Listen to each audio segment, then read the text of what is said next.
Bismillahirrahmanirrahim. Assalamualaikum warahmatullahi wabarakatuh.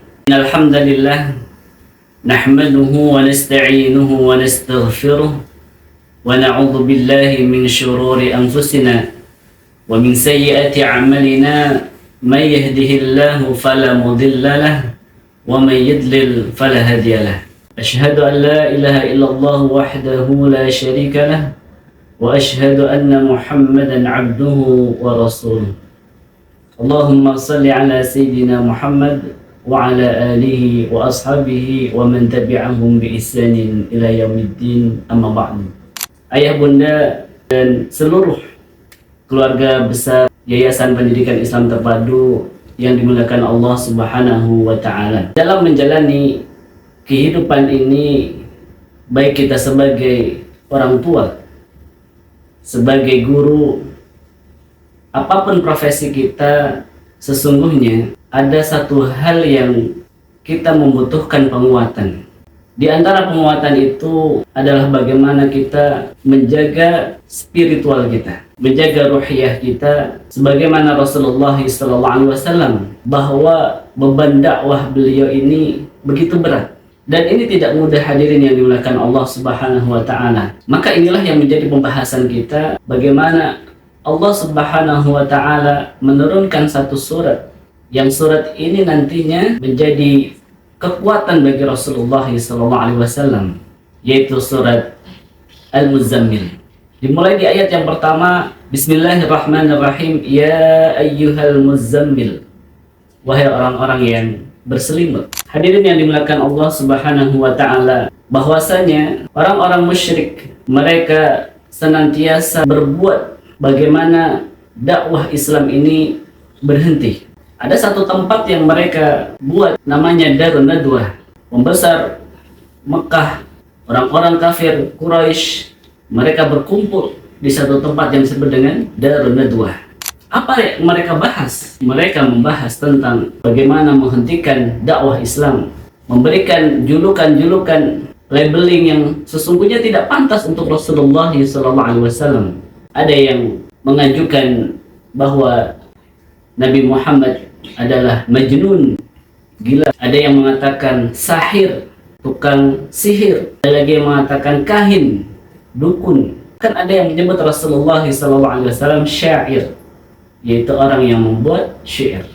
Ini adalah serangan mental, bagaimana melemahkan Rasulullah SAW di awal-awal Islam.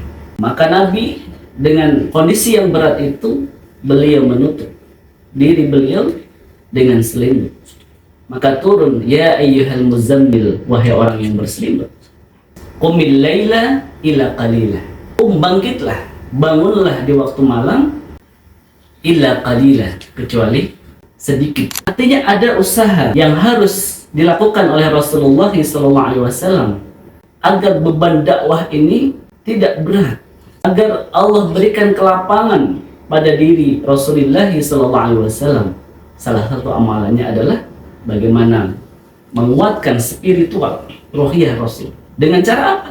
Dalam surat Al-Muzammil ayat 2 ini adalah dengan qumil laila illa qalila, itu menghidupkan qiyamul lail, tradisi qiyamul lail yang ini pernah diwajibkan oleh Allah Subhanahu wa taala kepada Rasulullah dan juga para sahabat. Dan tahukah kita, ayah bunda yang dimuliakan Allah Subhanahu wa taala, 1 tahun haulan, kata Imam Ibnu Katsir ketika menjelaskan bahwa 1 tahun Rasulullah dan para sahabat diwajibkan qiyamul lail.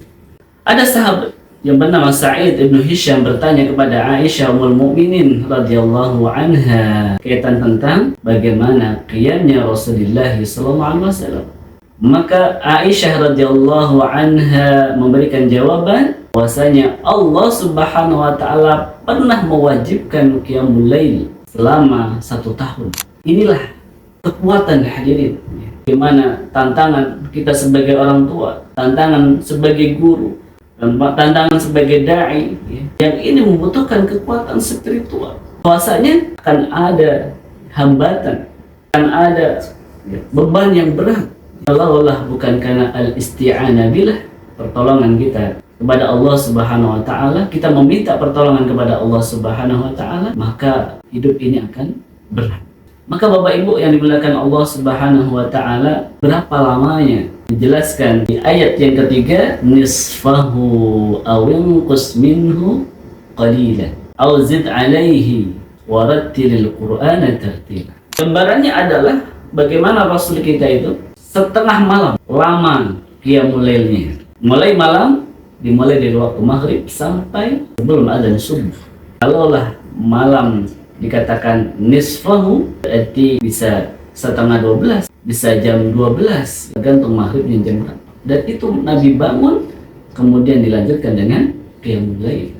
Awal qisminhu, atau kurang dari setengah, berarti sepertiga malam, atau lebih dari setengah, 2/3 malam Nabi bangun untuk ibadah, bukan untuk menonton Piala Dunia atau begadang yang tidak ada manfaatnya, tapi ini untuk ibadah, dalam rangka untuk menguatkan spiritual, bahwa beban dakwah itu berat, bahwa dalam sebuah tarbiyah ya, ini membutuhkan kekuatan spiritual yang menarik. Dilanjutkan ayat keempat itu, warattilil qur'ana tartila, dan bacalah Al-Quran itu dengan tartil. Ini adalah usaha hadirin yang dimuliakan Allah Subhanahu wa taala, bagaimana para salafus saleh mereka mengikuti Rasulullah SAW.